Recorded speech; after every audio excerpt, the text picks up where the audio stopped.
Selamat datang kembali di Aldo Nova Podcast, tempat di mana setiap cerita punya arti dan setiap perjalanan gelap bisa menjadi cahaya buat orang lain. Hari ini kita bahas sesuatu yang berat, sesuatu yang banyak orang alami tapi sedikit yang berani mengaku. Kecanduan judi online. Dan tamu kita hari ini adalah seseorang yang masa itu hancur karenanya tapi akhirnya bisa bangkit. Langsung saja saya sambut mantan pecandu judol yang sekarang sudah bersih, sudah bangkit dan siap berbagi. Kok bisa panggil dia Lukas? Halo semuanya, terima kasih sudah kasih saya ruang untuk cerita. Jujur, ini bukan kisah yang membanggakan, tapi mungkin bisa membantu yang masih terjebak.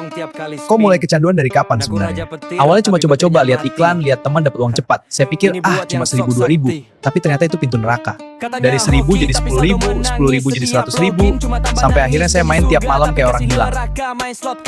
Apa yang bikin kau terus main? Dopamin, rasa seru, rasa hampir menang. Sekali menang saya pikir saya jenius, tapi sekali kalah saya kejar terus, kayak dikejar setan. Biasanya orang yang kecanduan mulai melakukan hal-hal gila. Kok juga begitu? Ya, saya pernah jual HP, pinjam uang dari teman tanpa niat balikin, bohong ke keluarga, tidak tidur semalaman, bahkan pernah ambil uang tabungan adik sendiri. Sampai sekarang itu yang paling saya sesali. Wah, itu berat sekali. Saya waktu itu bukan diri saya cuma budak emosi. Dan kapan titik paling gelap dalam hidup kok? Hari ketika saya kalah besar, semua uang habis, teman marah, keluarga kecewa, saya duduk di lantai kamar, HP di tangan, saldo 0. Dan saya cuma bisa nangis. Saya merasa hidup saya sudah selesai. Saya bahkan sempat terpikir buat, mengakhiri semuanya.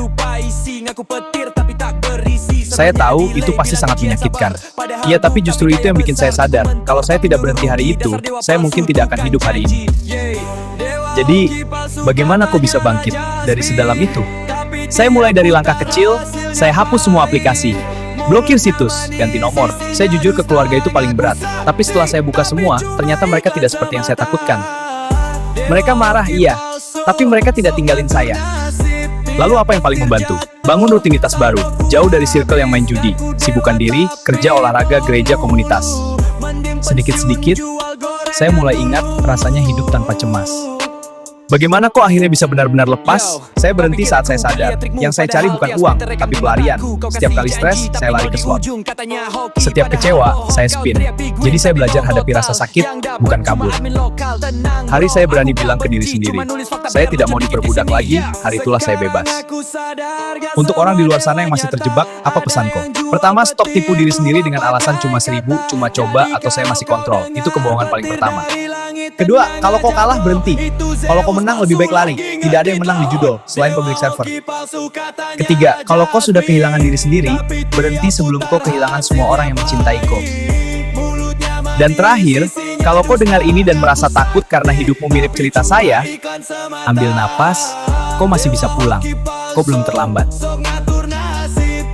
Terima kasih Lukas, bukan hanya untuk cerita, tapi untuk keberanian membuka luka yang banyak orang sembunyikan. Untuk kau yang mendengar, kalau kau sedang berjuang melawan kecanduan, ingat, minta tolong bukan tanda lemah. Itu tanda bahwa kau masih ingin hidup. Terima kasih sudah menemani kami di Aldo Nova Podcast. Jaga diri baik-baik, jauhi hal yang merusak, dan biarlah cerita hari ini jadi lampu di jalan gelapmu.